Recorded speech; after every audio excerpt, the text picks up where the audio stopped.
Morning to all of you my maths student class 9th NCERT mathematics में exercise number 7.3 को आज हम हल करेंगे, जिसमें प्रश्न नंबर 1 दे रखा है कि त्रिभुज एबीसी और त्रिभुज डीबीसी। चित्र आपके सामने बना है, इसे आप अपनी कॉपी पर बनाकर हल करेंगे। त्रिभुज एबीसी, तो त्रिभुज एबीसी हमारे लिए कौन सा है? त्रिभुज एबीसी, ये पूरा ये त्रिभुज एबीसी है। और त्रिभुज डीबीसी, त्रिभुज डीबीसी, तो डीबीसी त्रिभुज ये हो जाएगा छोटा, आधार बीसी पर बने, यानी दोनों का ही आधार एक है। और समद्विबाहु त्रिभुज इस प्रकार है, बीसी पर बने दो समद्विबाहु त्रिभुज। दो समद्विबाहु त्रिभुज का मतलब क्या हो गया? दोनों ही समद्विबाहु त्रिभुज हैं। इसका मतलब एबीसी में AB बराबर होगा AC के, और BDC में DB बराबर होगा CD के। इस तरीके से हम दो दो भुजाएं बराबर लिख लेंगे। फिर उसमें कहा है कि A और D भुजा BC के एक ओर स्थित है। देखिए आकृति में AD बढ़ाने पर BC को P पर प्रतिच्छेदित करती है। अगर हम AD को मिला के आगे बढ़ा दें तो P बिंदु पर BC को प्रतिच्छेदित करती है। तो सबसे पहले हमें दिखाना है कि त्रिभुज समबाहु त्रिभुज है, सर्वांगसम त्रिभुज है। तो सर्वांगसम दिखाने के लिए हमें तीन चीजें बराबर दिखानी होंगी। तो कौन से त्रिभुज सर्वांगसम दिखाने, पहले आप उनका नाम लिखेंगे कौन कौन से हैं। तो वो हैं आपके ABD और ACD, ABD और ACD। ABD तो ABD और ACD, तो यहाँ पर एक तो भुजा आपकी उभयनिष्ठ हो गई, कौन सी? AD भुजा क्या है? उभयनिष्ठ है, जो कि आपके सबसे लास्ट में लिखी है, जिसको हमने साइड मान लिया है। फिर उसके बाद लिखा है BD बराबर CD, BD बराबर CD। क्यों? क्योंकि त्रिभुज BDC जो है वो एक समद्विबाहु त्रिभुज था। समद्विबाहु त्रिभुज में दो भुजाएं बराबर होती हैं, इसलिए यहाँ पर हम प्रश्न के अनुसार लिख सकते हैं कि BD बराबर होगा DC के। इसी तरीके से AB बराबर होगा DC के, क्योंकि ABC भी एक समबाहु त्रिभुज है जिसकी दो भुजाएं आपस में बराबर हैं समद्विबाहु त्रिभुज में, जिसमें मैंने 3 करके दिखाया आपस में बराबर हैं। इसलिए यहाँ पर तीन चीज़ें हो गई। एक तो हो गई, तीनों चीज़ें आपकी साइड साइड साइड हो गया।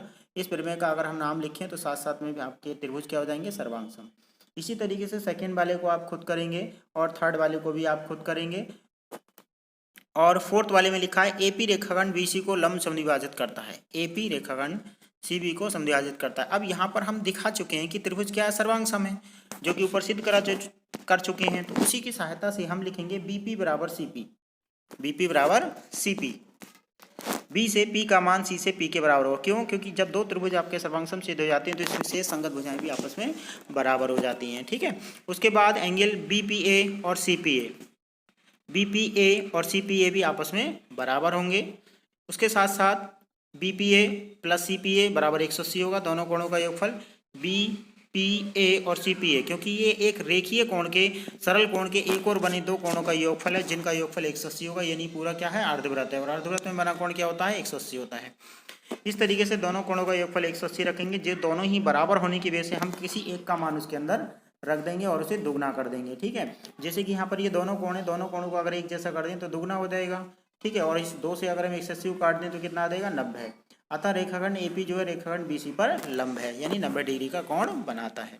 प्रश्न नंबर 2, एक समद्विबाहु त्रिभुज ABC का एक शीर्षलंब जिसमें कि AB बराबर है AC के, AB बराबर है AC के। ये जो AB है वो AC के बराबर है। इसका मतलब किसी भी त्रिभुज में अगर दो भुजाएं बराबर हो जाती हैं तो दो कोण भी बराबर होते हैं, वो तीसरी भुजा से बने कोण होते हैं। इसका मतलब ये वाला कोण और ये कोण आपस में क्या हो गए? बराबर हो गए। जबकि ये जो 90 डिग्री का कोण है वो इधर वाले 90 डिग्री कोण के बराबर होगा। तो हमें दिखाना है कि AD जो है BC को समद्विभाजित करती है, AD जो है BC को समद्विभाजित करती है। यानी हमें पहले खंड में ये दिखाना है, पहले खंड में हमें दिखाना है कि B से D बराबर है D से C।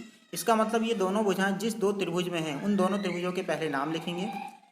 उसमें हमने एक कोण दिखा दिया 90, जो आपका एक और बना है 90 और दूसरी ओर भी बना है आपका 90 है। ठीक है। क्योंकि प्रश्न के अनुसार हमें दे रखा है तो इधर भी कोण 90, इधर भी कोण 90 है, तो एक तो दो कोण बराबर हो गए। फिर समद्विबाहु त्रिभुज है तो ये दो भुजाएं भी बराबर हो गई। फिर उसके बाद ये उभयनिष्ठ है तो ये एक भुजा ये हो गई, दूसरी भुजा ये हो गई। ठीक है। और ये कोण हो गई। तो यहाँ पर बनेगा आपका भुजा कोण भुजा प्रमेय से त्रिभुज क्या हो गए? सर्वांगसम। जब त्रिभुज की दो भुजाएं आपस में बराबर हो जाती हैं तो तीसरी भुजा भी आपकी सर्वांगसम सिद्ध करने के बाद बराबर हो जाएगी, यानी BD जो है वो DC के बराबर हो जाएगा। जब BD DC के बराबर हो जाएगा तो इसका मतलब D क्या है? BC का मध्य बिंदु। अब सेकेंड में दे रखा है कि AD कोण A को समद्विभाजित करता है, AD कोण A को समद्विभाजित करता है। बिल्कुल सही। देखिए यहाँ पर ये शीर्षलंब है। क्या है ये? शीर्षलंब। और हम जानते हैं समद्विबाहु त्रिभुज में जो शीर्षलंब होता है वो आपका कोण समद्विभाजक के सममित होता है। कहने का मतलब वही होता है।